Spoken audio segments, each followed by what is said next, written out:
Why? What is going to start from now? Charlie, honorable is passing. So yes, today we are here to present Director of International Affairs, University of Media, Arts and Communication. Thank you very much, Mr. Vice Chair and members of the Presidential Nomination Committee, media present and all others. We are here this afternoon. Our President, the flag bearer in waiting, faithful servant, official servant, his campaign manager. Our task and our reason for being here this afternoon is very simple. We picked our nomination for the couple of weeks ago. And as demanded of us, our team led by the Field Operation Officer, Director, Honorable Ransford, they have gone around all the 16 regions to take the required signatures of 10 per region to complete this work. It has been duly completed and signed by. We paid earlier, what do you call it, money for picking up the forms, and today we have done the requisite transfer for the completion and the success of and the full presentation of our application. So we have here a completed form and the evidence of payment. I will submit to you.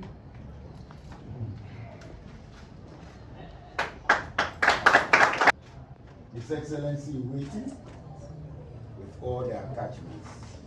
I told certificates, I mean everything that is to bear witness. You know, we went around all the regions, right, in their Ghana card to show that they are Ghanaian.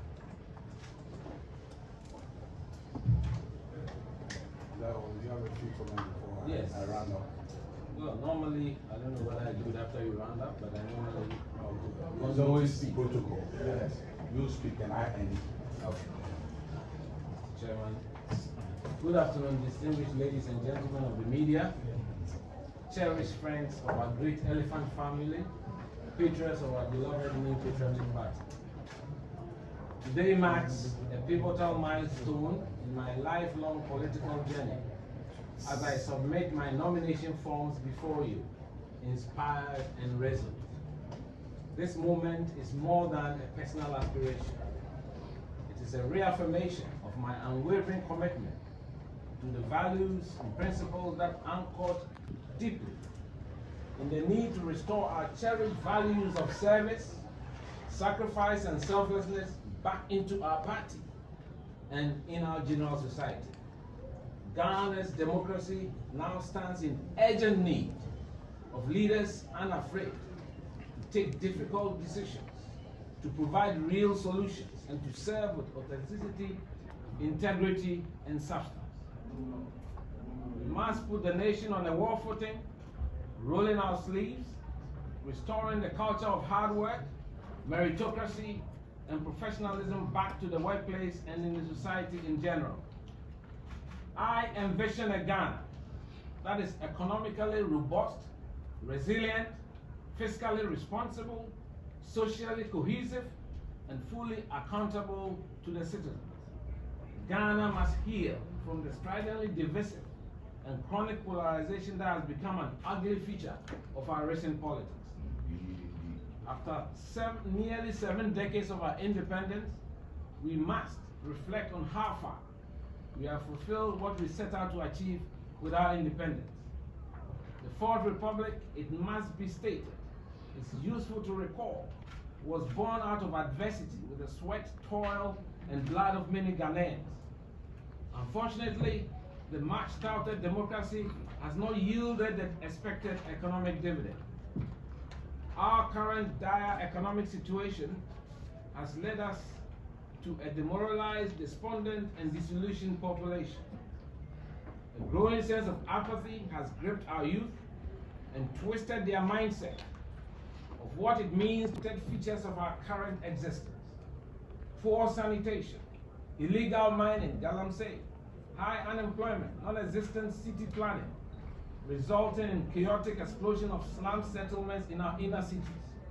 a court system that is saturated with land conflicts, and many more.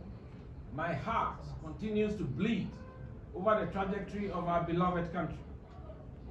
That is why I believe there is a compelling need to usher in a new dawn, a new era, where Ghana is re-engineered back to prosperity.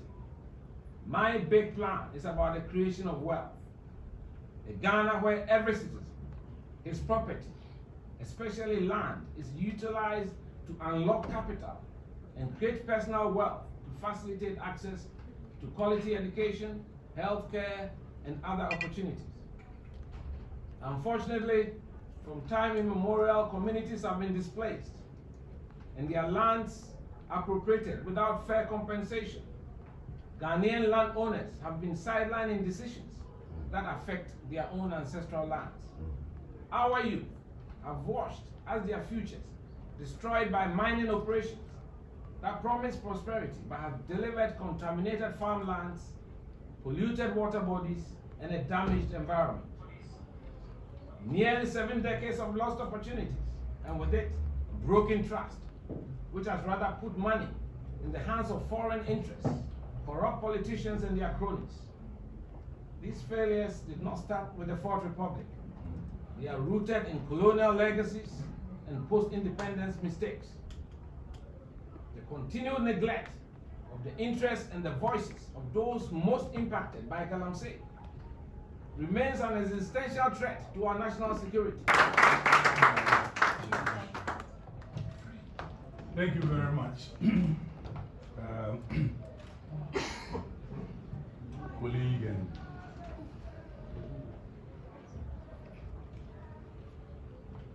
aspirant Agyapong.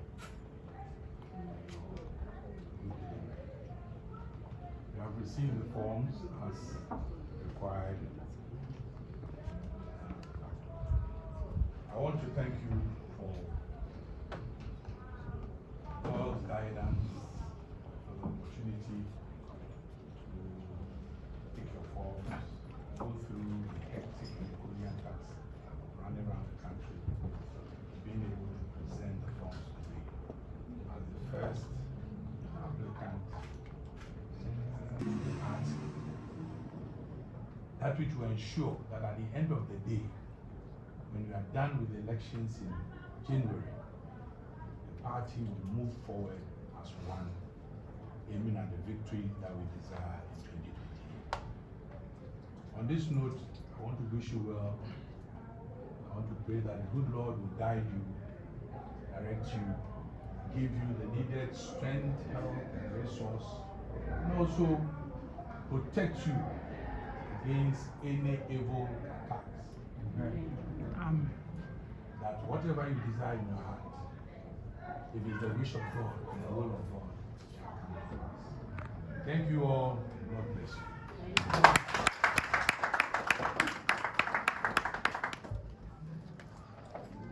On this note, we bring the meeting. We'll take a shot. Come on, we don't reach out.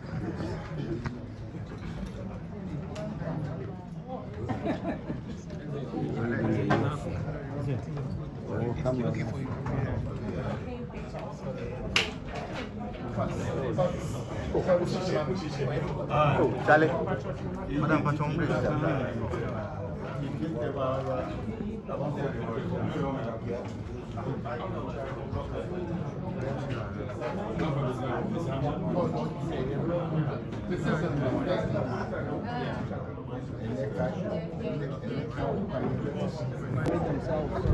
A debate that will be very good for all.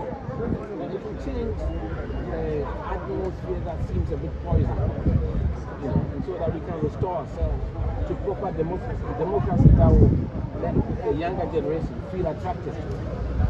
That's what we should be doing. I'm not one who's going to muddy the waters or poison the atmosphere.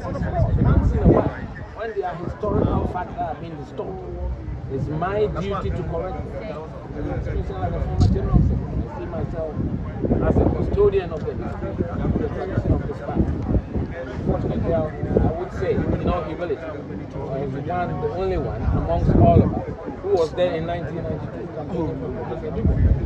So I have that institutional memory of this political tradition. And I'll live or die by it. Principles and virtues to rule, not by. You've been here a few times. I say you've been here contested. How different is this from the previous times that you battled it out? The most important thing is